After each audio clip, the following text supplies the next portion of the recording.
Apa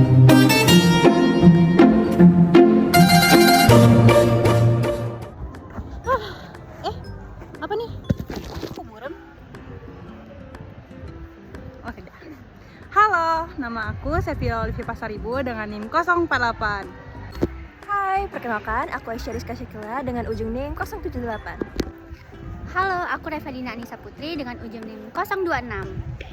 Halo, aku Muhammad Dandi Dewi Wiradinata dengan ujung NIM 011. Halo, nama saya Muhammad Rizal Akbari dengan ujung NIM 055. Kami dari kelompok 16. Selamat menyaksikan. Oke, di sini saya akan menjelaskan tentang definisi disk feeder. Disk feeder merupakan mesin otomatis yang menggunakan piringan berputar dengan slot agar dapat mengatur dan mengarahkan bagian kecil untuk digunakan pada proses perakitan. Nah, prinsip dari disk feeder itu menggunakan rotasi piringan dengan kecepatan tertentu. Nah, dari prinsip tersebut, maka bagian kecil itu akan keluar secara teratur dan dapat digunakan untuk proses berikutnya. Nah, selanjutnya kita akan melihat sketsa disk feeder. Sketsa disk feeder ini terbagi menjadi dua, yaitu sketsa piringan dan juga sketsa rangkaian alat. Untuk sketsa piringan, piringan pada disk feeder ini berbentuk cakram datar yang nantinya akan berputar jika mesin dihidupkan. Kemudian bisa kita lihat pada piringan disk feeder terdapat lubang-lubang yang berfungsi sebagai tempat keluarnya material. Saat piringan berputar, material masuk ke lubang tersebut, lalu terbawa ke tepi dan keluar secara teratur menuju outlet. Selanjutnya kita akan melihat sketsa rangkaian alat disk feeder.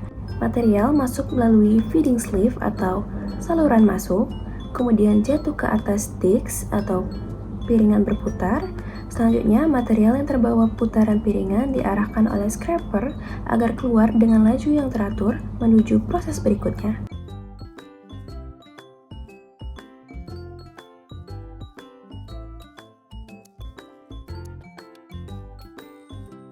Jadi teman-teman, disk feeder terdiri dari dua piringan yang memiliki diameter yang sama, yaitu piringan bawah stasioner yang memiliki satu lubang dan piringan atas berputar yang memiliki banyak lubang di sekelilingnya. Jadi saat piringan di atas berputar, sesekali lubang yang berada di piringan atas akan sejajar dengan lubang yang berada di piringan bawah. Saat itulah material yang berada di atas lubang akan terjatuh keluar dari lubang tersebut. Nah, untuk mencegah agar material-material tidak menumpuk di bagian tengah piringan, maka dipasanglah pins atau sirip pengaduk yang digerakkan oleh motor untuk mendorong material-material tersebut ke arah lubang. Dengan demikian, disk feeder menghasilkan laju aliran yang kontinu, teratur, dan dapat diatur kecepatannya. Baik, di sini saya akan menjelaskan tentang klasifikasi part disk feeder. Yang pertama yaitu slowed rotary disk feeder. Jadi, slowed rotary disk feeder ini dia dilengkapi oleh dua cakram berlubang yang cocok untuk bagian kecil. Selanjutnya yaitu vibratory ball feeder, di mana vibratory ball feeder ini memanfaatkan getaran spiral dalam mangkuk untuk mengarahkan part. Selanjutnya yaitu centrifugal rotary feeder.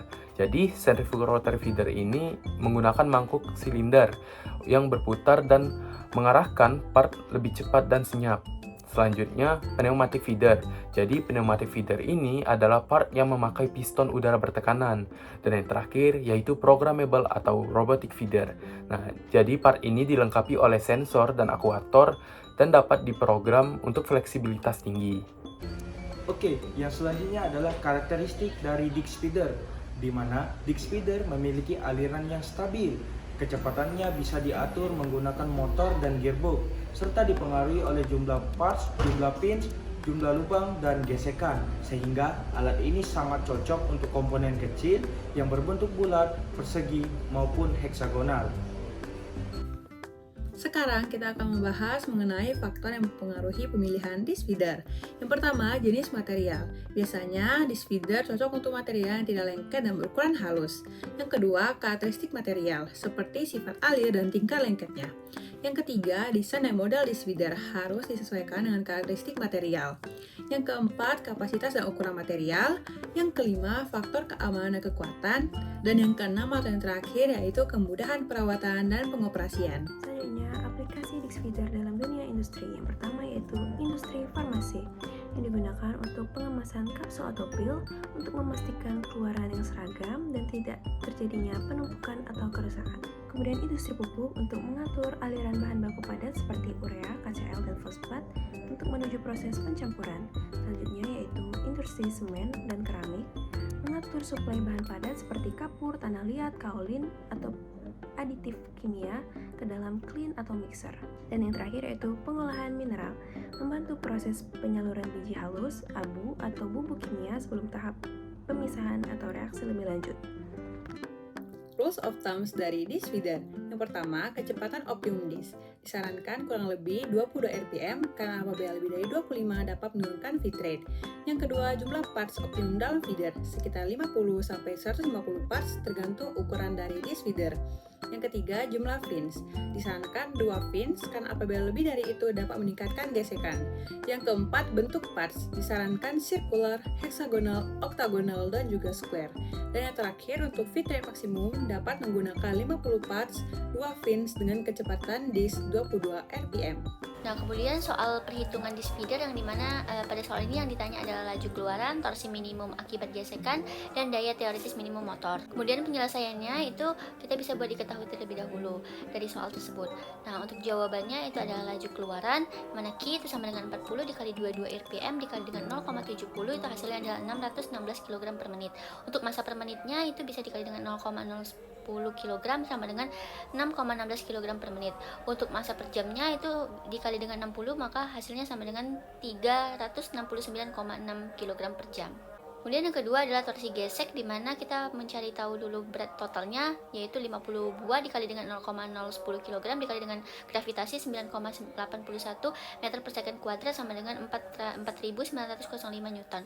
Baru mencari torsi adalah 0,15 meter dikali dengan 4.905 Newton dikali dengan 0,15 meter sama dengan 0,11 Newton meter. Terakhir, daya motor kita bisa mencari dengan 2Pi dikali 60 per 22 rpm sama dengan 2,305 radian per second.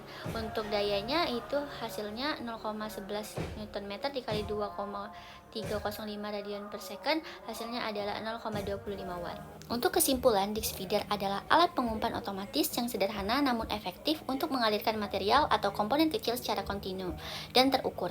Dengan prinsip 2 cakram, 1 berputar, 1 diam, serta bantuan sirip, alat ini mampu menjaga laju alir stabil sehingga banyak digunakan di industri farmasi, otomotif, dan perakitan otomatis.